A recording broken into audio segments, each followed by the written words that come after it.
Singer-songwriter na si Kichi Nadal, balik Pinas na nga ba matapos ang successful concert?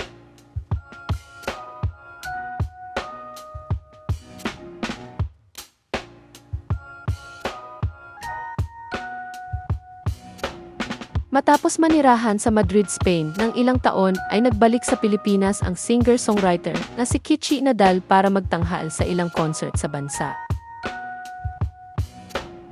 Mayroon siyang concert noong 2024 at ngayon 2025 sa iba't ibang parte ng bansa.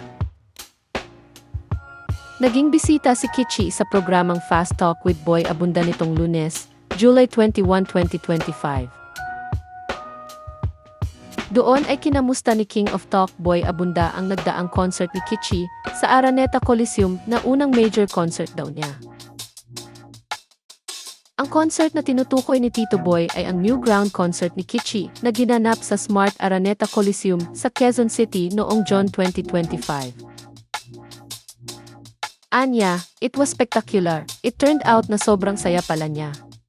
Kasi parang nung sinabi yun, nung pinresent sa akin yun or proposal pa lang, parang sabi ko, can I really do it? Araneta yun, parang ayoko, nakaka-intimidate pag sinabing Araneta. But when I was there tas pagtungtong ko pa lang sa ano, okay lang pala, parang everybody was just happy and relaxed. Ibinahagi rin ni Kichi sa naturang panayam na hindi raw siya kailanman nagkaroon ng solo major concert dahil pakiramdam niya hindi pa raw tama ang panahon. Ngunit ngayon ay pakiramdam niya ihanda na raw sila ng mga kabanda niya matapos ang halos 20 years sa industriya. Tinanong din siya ni Tito Boy kung kinabahan nga ba siya sa naturang concert. Sagot ni Kichi, oh, yeah, especially yung anticipation, talagang nerve-wracking siya, pero I was really happy that I did it.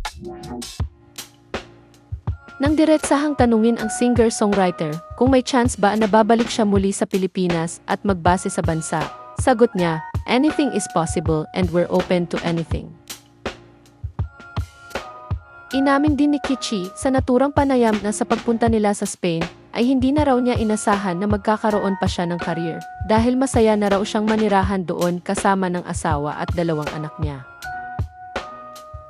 Sinabi rin niyang nagkataon lang daw na nabigyan siya muli ng oportunidad na magtanghal sa Pilipinas kaya kinuha niya ito.